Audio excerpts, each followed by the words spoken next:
5K row is our cyclical OPEX sustain test. So looking at aerobic capacity on the rower. Row is great so long as someone can row, like they have, technique down and have built up some volume on the rower. Any other considerations for programming this one? No. So for just giving it to someone Yeah. in assessment, no, not really. I mean, I like to look at splits and to look at, how they approached it and if it was the right approach or the wrong approach.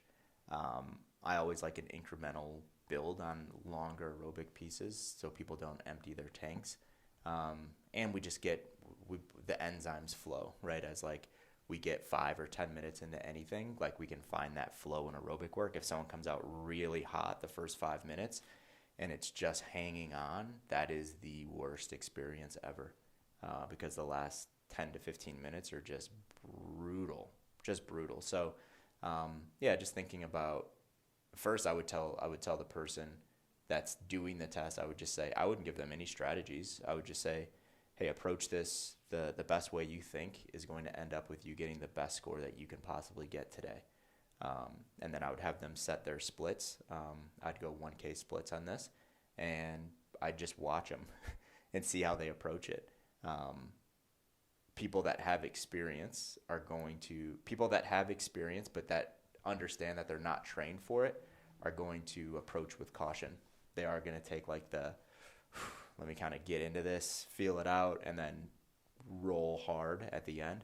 People that are, dumb to the fact that this thing can start to hurt, they're going to come out really hot because they're just going to think like, okay, even if they're not trained for it, they're just going to say, okay, let me get as many meters accumulated in a small amount of time, and then I'll just hang on for the rest. And those are the people that either don't finish the test or they're at like 2 minutes and 30 seconds per 500 meters the last 5 minutes, just like slogging their way through. So yeah, it's a good one. It's a fun one. A lot of insights can come from the 5K. I did a 5K with Sean back like end of 2018, I think, and then had like a 12 or longer week build on 1250 meter intervals after that, and then never retested the 5K because I was just feeling like stressed out and like needed to step back from it. And as those intervals started getting more and more intense and approaching threshold, I was like, I'm done. I need to step back from the rower.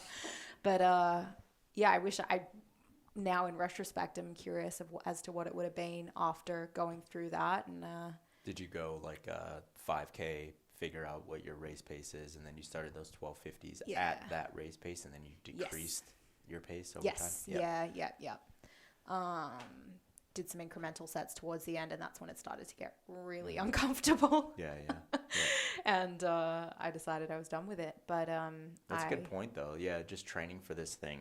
The thought around the feeling of what it feels like in training can actually kill someone's confidence when they're thinking about retesting this thing. So a lot of the times, if you're not working with someone that is uber experienced on the rower and has a lot of meters accumulated, and they've done a lot of different types of programs on the rower, just having them hold around race paces for, let's call it, 7 to 10K in training, and let's say that 7 to 10K is like a build over X amount of weeks, you can have someone just train at race pace, not get any faster in training, and they feel so confident and so good going into that test that they're going to get better just because the volume is no longer an issue for them, and they can start to like mess around with pacing and get faster over time and all of that. So the rower is one of those things. If it hurts, it's